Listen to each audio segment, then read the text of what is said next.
How many of the knives sitting in your dresser drawer right now are worth less than they were the last time you decided to clean one up? I'm 71 years old. I spent 34 years as a tool and die maker in a shop outside Dayton, Ohio, and since I retired, I've had somewhere around 9,000 blades across my bench. In the next 20 minutes, I'm going to give you 10 pocket knives that turn up in ordinary American drawers, what each one is worth, exactly what's stamped on the tang that tells you what you're holding, and the one specific thing that destroys the money on each of them. 10 knives, 10 mistakes, and for everyone, what I do instead with the tool and the price. Here's the part that goes against everything you've been told. The rust on a 100-year-old pocket knife almost never destroys its value. The buffing wheel does. I've bought knives with red scale on the blade for $400 and passed on shiny ones for $20. There are videos out there with hundreds of millions of views where a rusted knife goes in one end and something that looks chrome-plated comes out the other, and nobody says a word for 11 minutes. What those videos don't mention is that a good share of those restorations killed the piece. The maker's stamp went away under 120 grit. The edge turned straw-colored on a grinder and lost its hardness for good. A factory satin finish became a mirror that no factory ever put on it. Original bone got swapped for colored resin. Beautiful silence, and the value gone. I did it too. For my first 11 years, I cleaned knives with 80 grit on a block, a wire cup brush chucked in a half-inch drill, vinegar overnight in a jelly jar, and motor oil out of the drain pan. I thought I was saving them. I was sanding history off of steel. An appraiser at a knife show in Louisville watched me do it once back in the 80s. He picked up what was left of a knife I'd worked on and said something I've repeated for 40 years. You can always take more steel off tomorrow. You can never put it back. If you've got a knife you inherited and you've been afraid to touch it, tell me what's stamped on the tang, letter for letter, and whether there are dots or stars under the lettering. I read those, and keep number 10 in mind. It's the cheapest thing in this entire video. It costs nothing at all. It has saved more knives than every other item on this list put together, and there's a fair chance the knife it applies to is in your drawer right now, quietly ruining every blade lying next to it. Number 1, the Schrade Old Timer, made in Ellenville, New York, before that plant closed in 2004. Look at the tang, which is the flat part of the blade that disappears down into the handle. If it reads Schrade A. Walden, NY, USA, you're in the 1946 to 1973 range. Schrade plus USA puts you in the 70s and 80s. A clean 8OT senior stockman with a crisp stamp brings $60 to $150.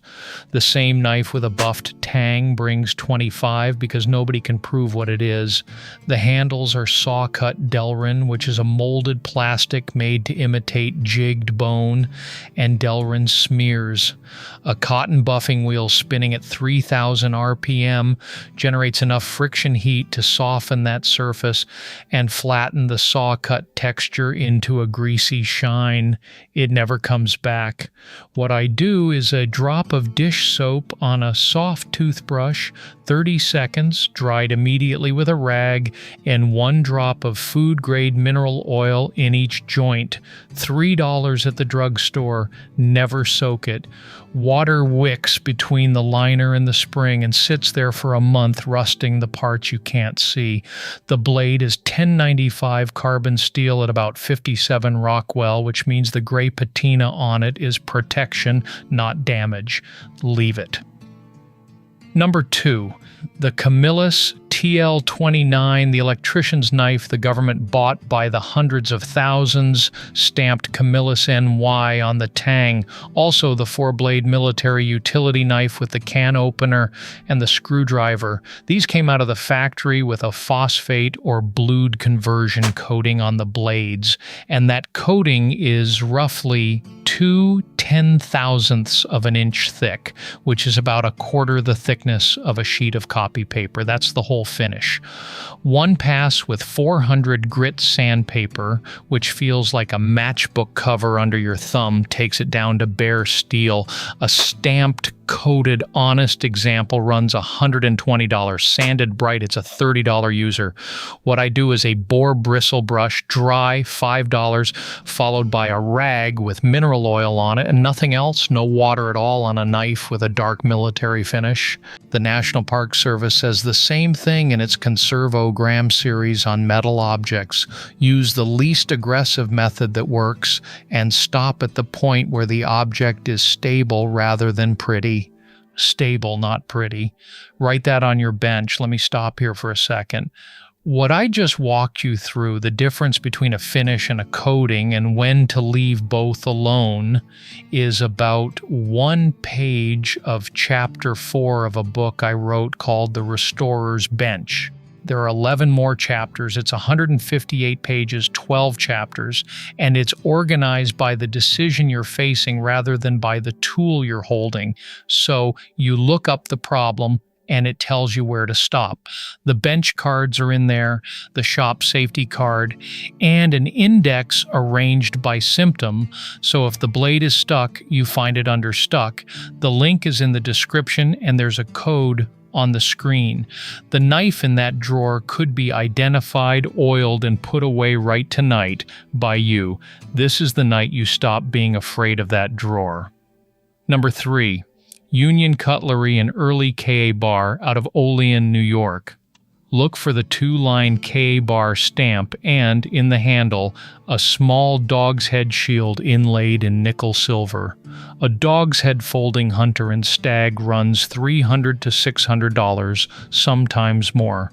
The shield is an inlay maybe 15/1000ths of an inch proud of the handle, thinner than a stack of 4 sheets of newspaper, and a buffing wheel dishes it. It rounds the edges of the letters and hollows the middle, and a collector across a table sees a dished shield in 1 second. So does the Dremel with the little brass brush people use to clean the crevice around it. What I do is a bamboo skewer sharpened to a chisel point, $2 for a bag of 100, and a cotton swab with mineral oil. The wood is softer than nickel silver and softer than steel, so it lifts grime out of the shield border and can't cut anything. It takes 11 minutes, buffing takes 40 seconds, and costs $300. My wife has heard me say that sentence more times than she'd like. Number 4. Winchester. The Winchester Repeating Arms Company made pocket knives from 1920 to 1929, and only then. The tang reads Winchester made in USA with a 3 or 4 digit pattern number. A 1920s Winchester Whittler in good order is $600 and up. There are Winchester branded knives from the 80s and later that are worth $20, and the only thing separating a $20 knife from a $600 knife is the lettering on that tang. Now understand how deep a tang stamp actually is. Most of them are struck about 3/1000ths of an inch deep, which is roughly the thickness of a sheet of newspaper. 1 minute of 220 grit on a sanding block, worked back and forth the way you'd sand a windowsill, takes off enough steel to make it unreadable. That is not an exaggeration, and it is not reversible. What I do on any knife I can't yet identify is nothing at all until I've photographed the tang under a raking light, a desk lamp set low and off to the side so the shadows fall into the letters. Then I decide. 10 minutes of looking before 1 second of abrasive. Number 5, case. This is the one in the most American drawers and the one most often ruined.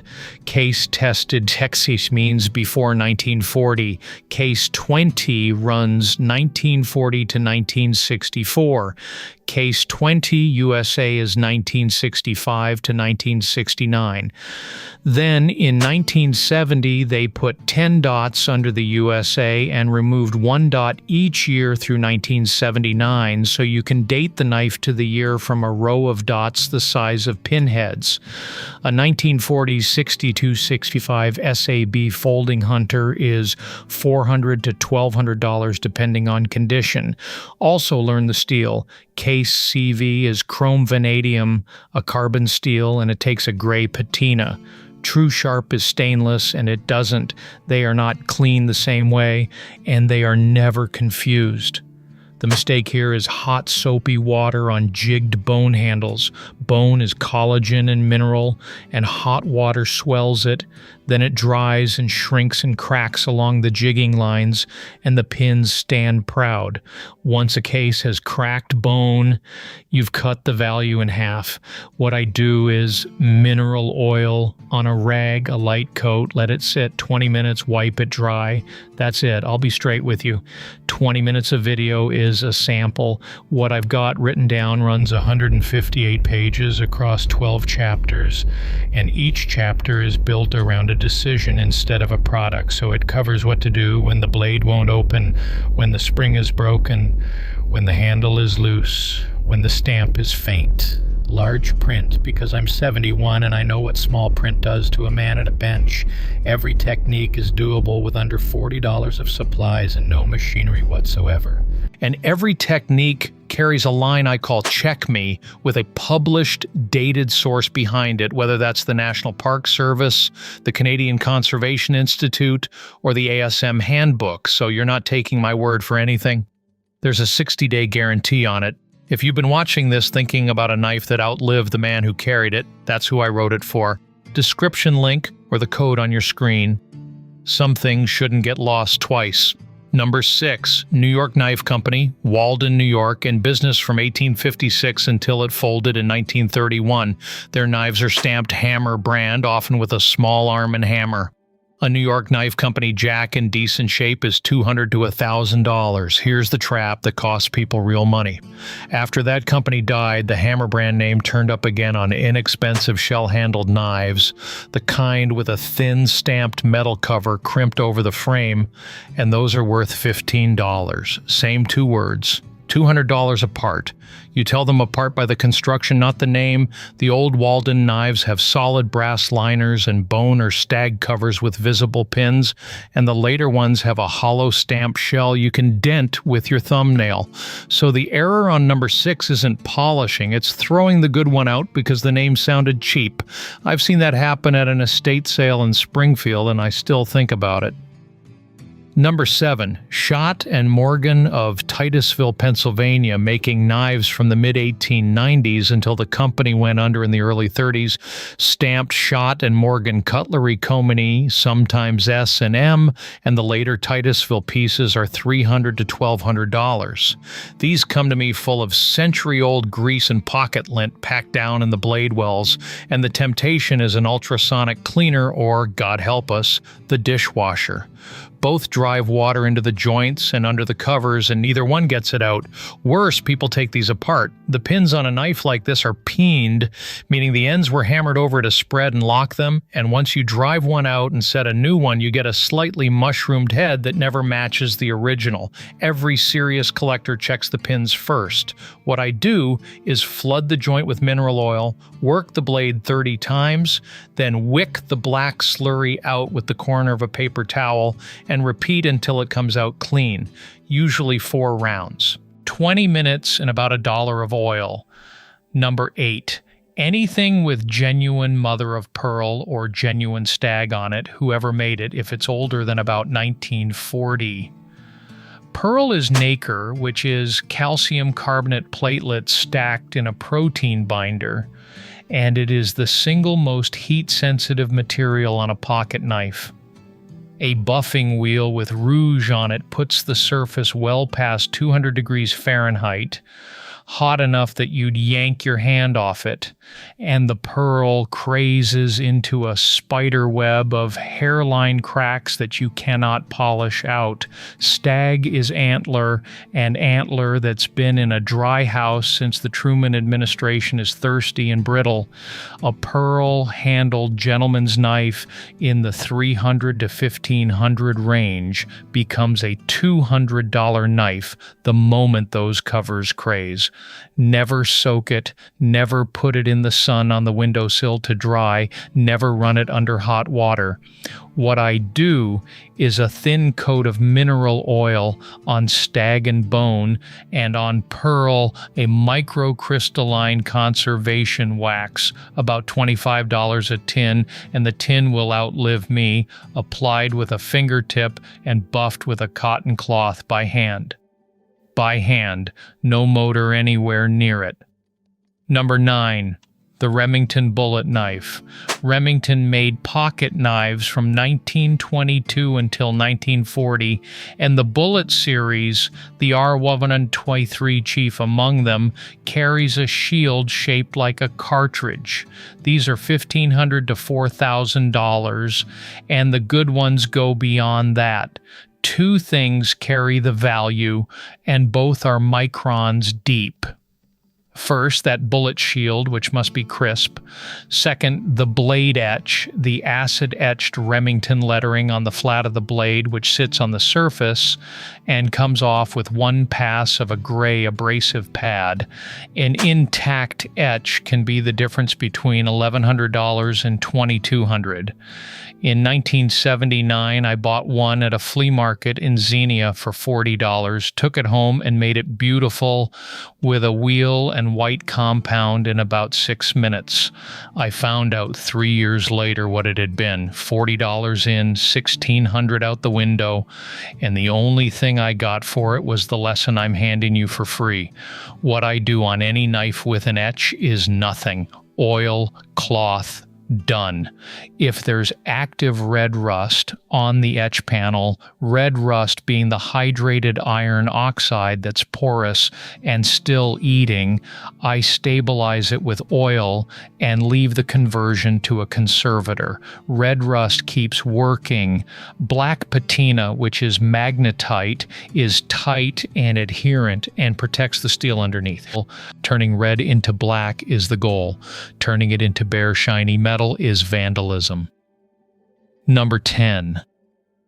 The one I promised you. Celluloid. If you've got a knife with handles that look like candy stripes, or swirled green and gold, or cracked ice, or the pattern case collectors call Christmas tree, you're holding cellulose nitrate mixed with camphor molded in the 20s, 30s, and 40s. Those knives are worth $300 to $3,000, and they are chemically unstable from the day they were made.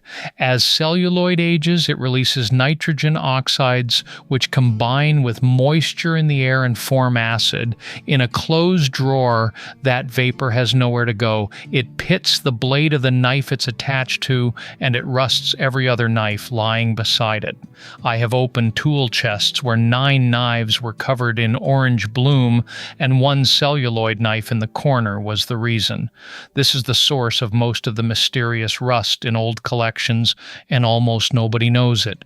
The Canadian Conservation Institute has published guidance on cellulose nitrate objects for years, and it says the same thing conservators tell each other: ventilate and isolate.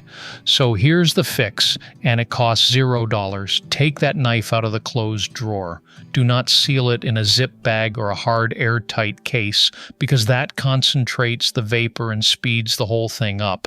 Store it by itself, loosely wrapped in acid-free tissue, $8 for a pack, in a box with airflow, somewhere cool and dark, not the attic, not the garage, not the truck, because anything over about 120 degrees, hot enough that you can't leave your palm flat on the surface, accelerates the breakdown. Check it twice a year.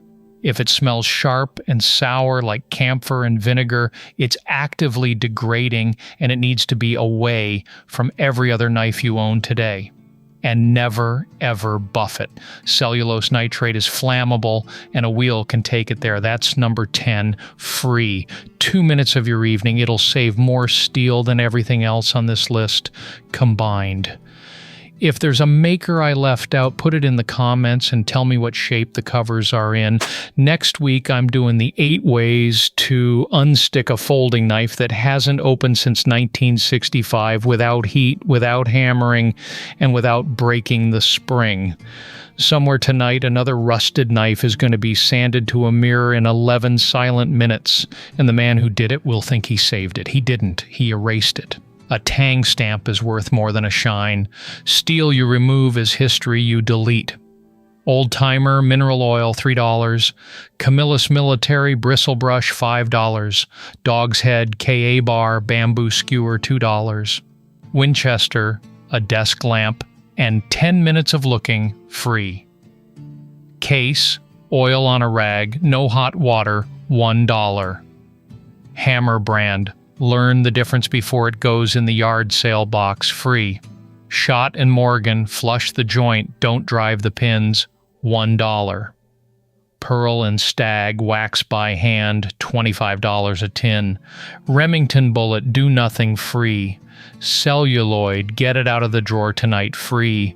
Under $40 total, and most of it lasts 10 years. Against that, on this list alone, sits somewhere north of $8,000 of value that a buffing wheel would have taken off in under an hour. The wheel costs $30 at the hardware store. It's the most expensive thing you'll ever put on your bench.